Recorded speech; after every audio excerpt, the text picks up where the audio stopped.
नेपाल, जहाँ हरेक डाँडा, हरेक बस्ती र हरेक मन्दिरले एउटा कथा बोकेको हुन्छ।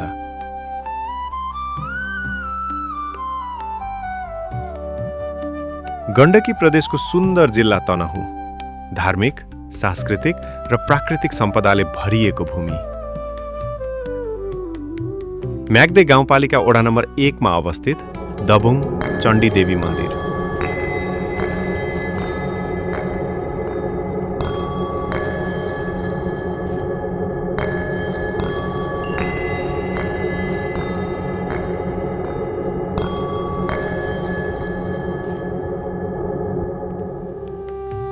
पृथ्वीराज मार्गको जामुनेबाट करिब 3.5 किलोमिटर उत्तरतर्फ रहेको यो पवित्र स्थानमा सडक मार्गबाट सहजै पुग्न सकिन्छ।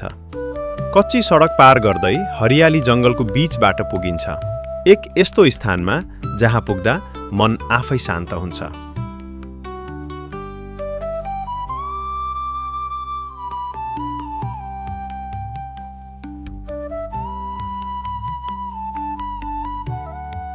दबुङ चण्डीदेवी केवल धार्मिक स्थल मात्र होइन, यो प्रकृतिको अनुपम उपहार पनि हो।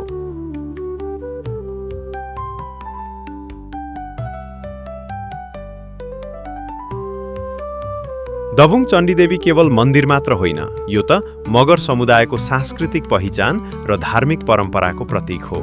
साथै नेवार, गुरुङ, ब्राह्मण लगायत सम्पूर्ण समुदायको आस्थाको धरोहर पनि हो।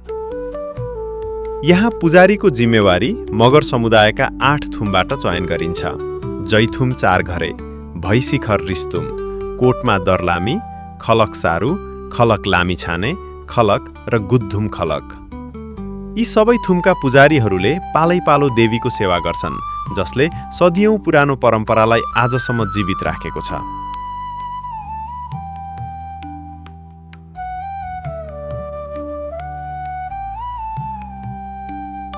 यो मन्दिरसँग जोडिएको जनविश्वास निकै गहिरो छ। स्थानीय जनविश्वास अनुसार जब आकाश सुकेको हुन्छ, बादलले पानी दिन मान्दैन, त्यसबेला दबुङ चण्डीदेवीको पूजा गरिन्छ र आश्चर्यजनक रूपमा वर्षा हुन्छ भन्ने विश्वास गरिन्छ।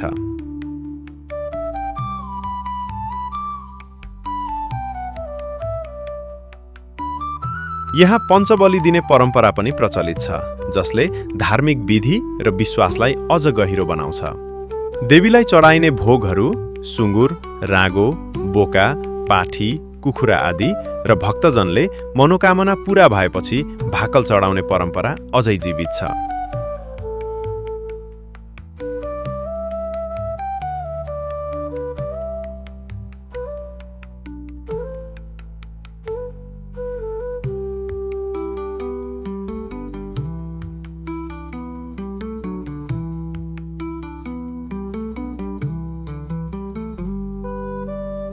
दबुङ चण्डीदेवी मन्दिरको अर्को विशेषता यहाँको अनौठो पूजा परम्परा हो। यहाँ पुजारी बाहेक अरू कसैलाई मन्दिरभित्र प्रवेश गर्न अनुमति छैन। भक्तजनहरूले आफ्ना पूजा सामग्री मन्दिरको गेटमै राख्छन् र पुजारीका सहयोगी, जसलाई प्याप्सने भनिन्छ, उनले जल छर्केर ती सामग्रीलाई पवित्र बनाउँछन्। त्यसपछि मात्र देवीको थानमा चढाउने चलन छ।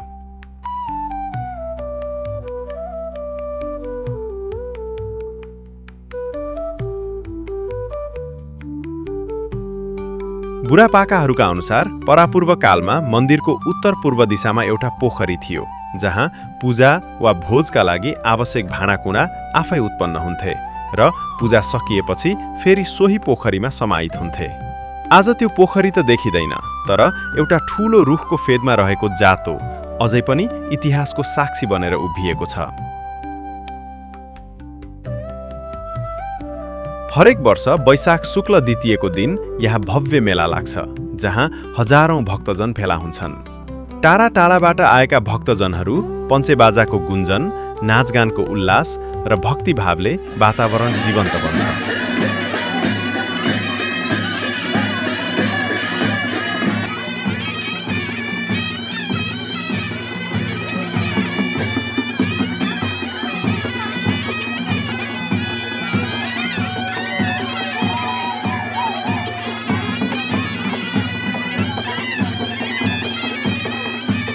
दैनिक पूजा, अटल विश्वास र प्रकृतिसँगको गहिरो सम्बन्ध यी सबैले दभुङ चण्डीदेवीलाई एक अनुपम धार्मिक तथा पर्यटकीय गन्तव्य बनाएको छ।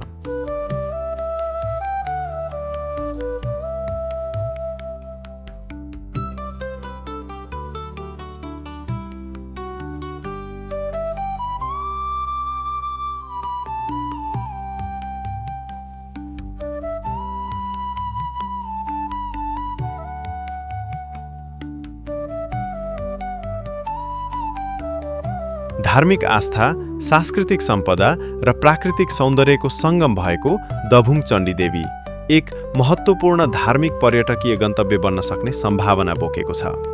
सडक, पूर्वाधार र व्यवस्थापनमा थप सुधार गर्न सकिए यहाँको पर्यटन अझ फस्टाउन सक्छ। दभुङ चण्डीदेवी केवल एउटा मन्दिर होइन, यो विश्वास हो, परम्परा हो र प्रकृतिसँग जोडिएको आध्यात्मिक अनुभव हो। यदि तपाईँ शान्ति, शक्ति र सौन्दर्यको खोजीमा हुनुहुन्छ भने एकपटक दभुङ चण्डीदेवी अवश्य पुग्नुहोस्।